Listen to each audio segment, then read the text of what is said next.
Bryan here is one of my clients who's been working on his private pilot certificate, also known as your primary.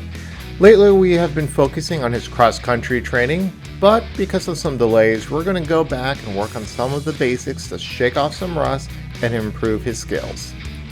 So come join Bryan and me as we brush up on his skill in Skill Refresher.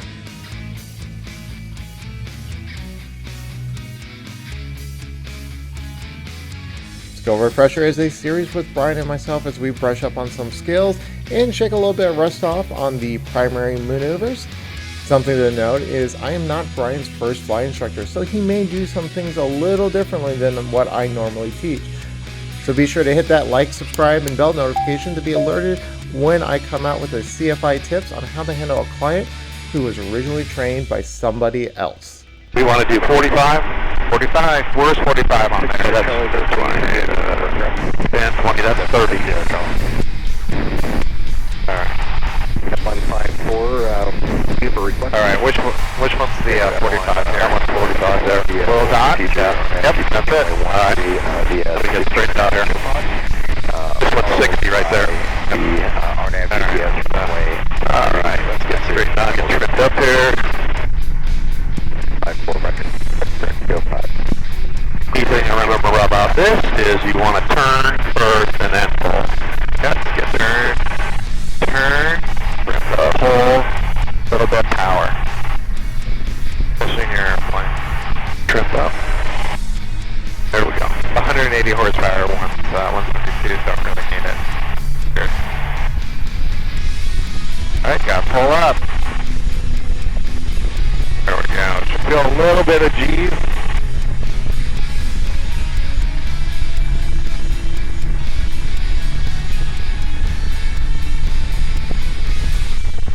Losing a little bit of altitude, feel reduce the bank, pull up a little bit.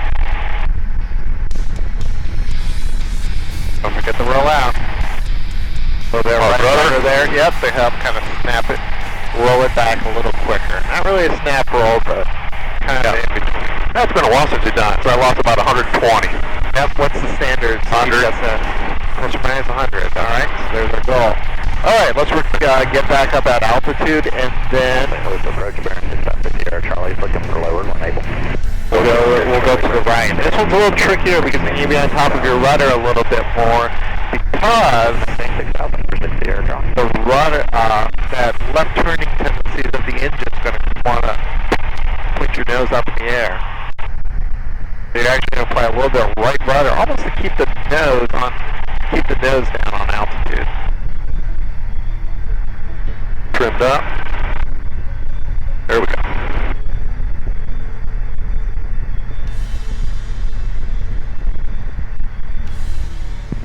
Six here, Charlie. Landing 320. Be set for traffic.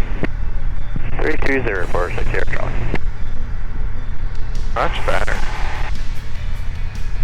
Some people do better on the harder stuff. It's been a while since I've done this, so. Snap left rudder. Up a little too much. You heard that? Yeah. Kind of felt it, yep. Just wanted enough to help roll the plane. Not put in a weird. That was much better. I only lost about 40 on that. Alright. Why don't I take the flight controls? You have flight controls? I have the flight controls. See how much airspeed we lost? We don't want that. Okay. Alright. I'm going to give you the camera. Don't hold it on the lens. So let's get this in view. Trim her up for me, and I'm going to pop my wing. Lefty is clear. Pro tip here, make sure you always raise that wing up to make sure that your area is clear before starting your turn. Oh, bang. Back. Got a little bit of power. A little bit of trim. 45, I'll take her to the full 60. Yeah. See that airspeed drop? Yeah. Doesn't like the 60s. Don't quite have enough power for it. Alright, we're going to roll out. Going to go the other way.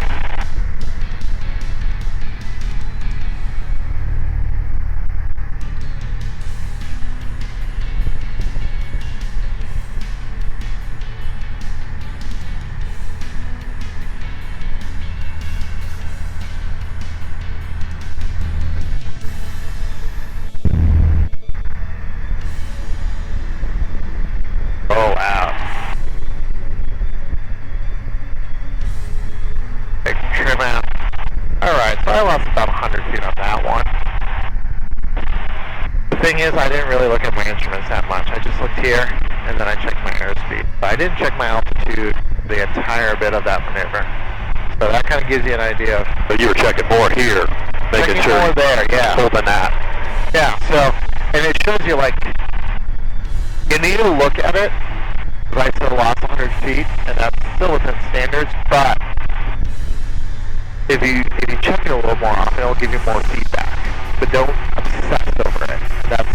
That I found striking that balance of really focusing more out here and less on there. Not ignoring it, but a little less, focusing more on your just general attitude will give you better results.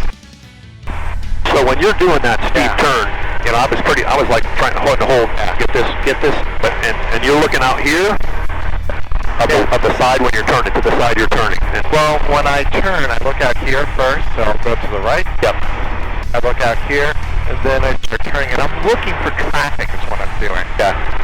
And here's the general 45. I have like 2 fingers pulling back on it. Yeah. That's the whole key to me, is getting that sense of what you need, that back pressure. Yeah.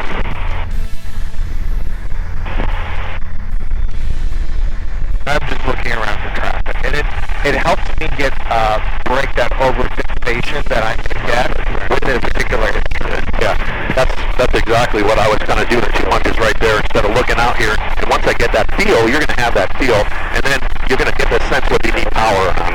Yeah, and this airplane's generally power. The old, the 180 horsepower models, you just need a little pitch pressure. This is the older Continental. Yeah, how much horsepower is in your plane? 145. 145 horsepower, so it's a lot. 160, 165. No, the ones that have around that one. That's kind of like the sweet spot of not enough power, but you got the smaller, smooth Continental engine. That was 2,500. Which means it's not, it's a little under power. 2,500 at 154. You're picking up my airplane, Andrew. Pretty airplane, though. Good airplane. She cracks me up. Alright, your airplane. I got control of the airplane here. Alright. Let's do a couple more of those coming back this way. Yep. Sure I get things trimmed up a little bit here. Kind of feels good to get back in the airplane, you know?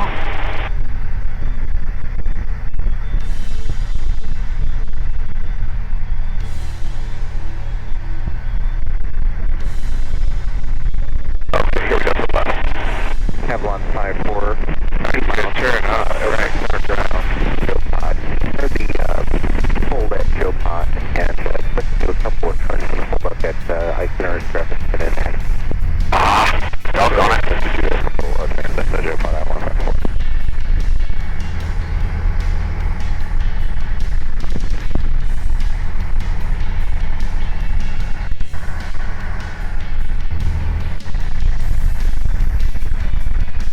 Ooh, we lost a lot. Yeah. Got it.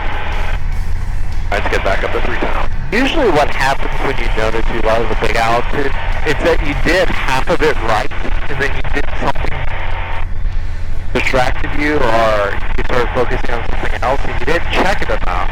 So we still need to check it, and it just slips away from you, because it doesn't take too long. It does.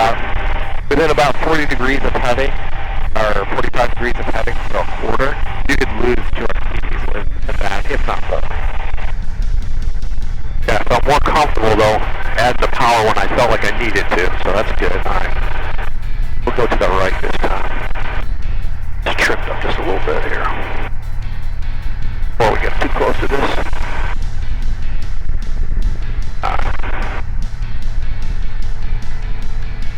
I need that right rudder. You can even hear the engine saying, I need right rudder.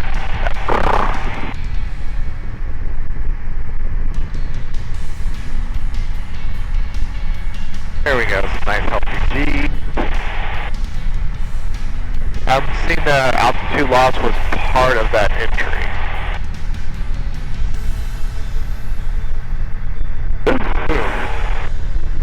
Yeah, the entry is where I lost most of it. Trying to get into the right attitude. That's why I always like to do my entries not aggressively. aggressive, but kind of quick. I don't want to like, because every time I'm hesitating to turn it, I'm losing or gaining altitude. It's pretty much guaranteed if I'm not 100% on it. Yeah, Which means I'm working harder than I really need to be. So just nice, clean, smooth, quick entry means I have to work less on trying to find that altitude. In which case it's one movement, turn, pull.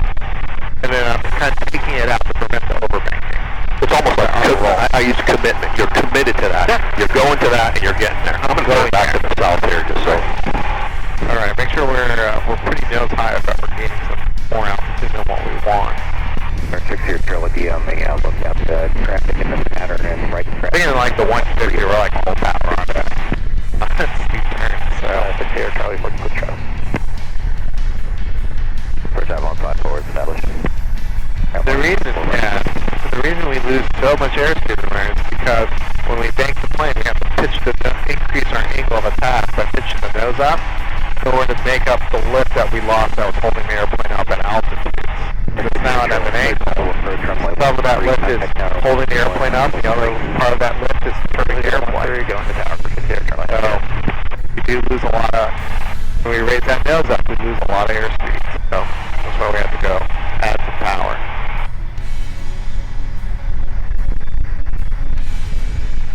All right, let's get this thing committed. Smooth in. Pull back. Pull back. Pull back. Pull back. Keep coming. Yeah, those 45-degree banks are pretty easy in this airplane. Those 55, 60-degree commercial grade ones, no more than 60 is technically the right answer. Is the right answer.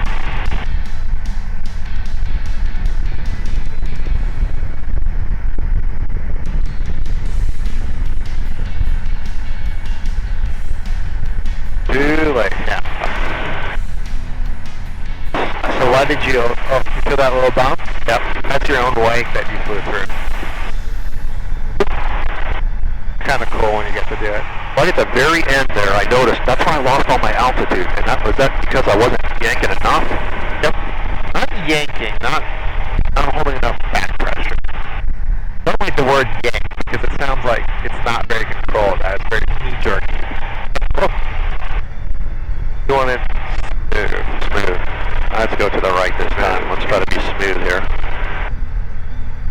Commit. And pull. Knows you didn't put in your right rudder when you did that. I bet the nose is high.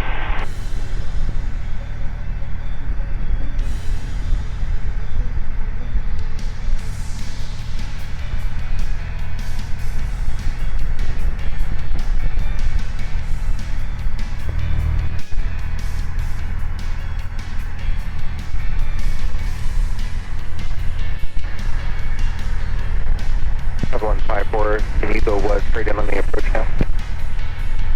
Again, early was good, late is when I lose my altitude. I don't know if I just get comfortable.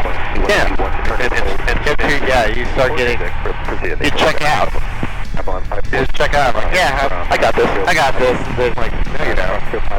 Active process. Stay engaged. I'm going to head back to the north here.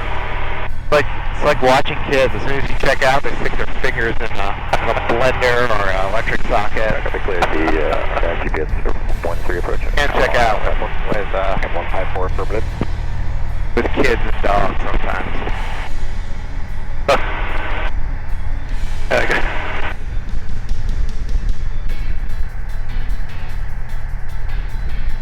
Here we go. Little altitude loss, about that 3/4 mark that you start to fly. Overshot it again. Oh, yeah. Didn't react quick enough. After not. I got it within 100 that time, but I didn't react quick enough, and you need to monitor it. You know it's coming up. And you don't need a DG to do it. You can see that those field lines coming up, so you need to stay on it. Yeah, stay on it. Focus.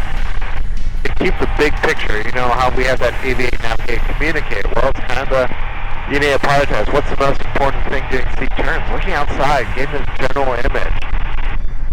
And if you focus on that first, then your altitude and stuff will will be easier to adjust to. To the right. Here we go.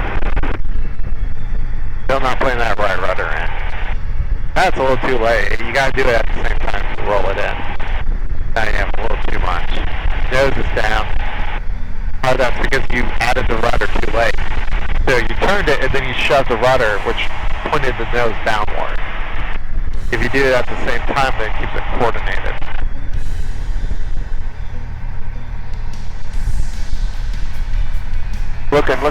Looking here.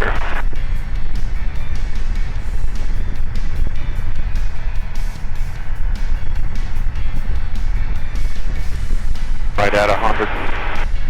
Sloppy entry though. You're able to recover it, but yeah. So you want to add that as you turn, you add the right rudder at the same time. At the same time you're Not turning. turn and then hit the rudder and then shove the nose towards the earth. That's why you lost the altitude. You did it nice and smooth. Okay. I'm going to head back south just to stay away from these guys up here. Alright, good idea. Keep the northern part of the practice area clear for The big boys. Yep. Thank you for watching our video. I really hope you learned something, and be sure to watch any of our new videos as they come out. Hopefully you'll learn something, and I hope everyone out there has a great day.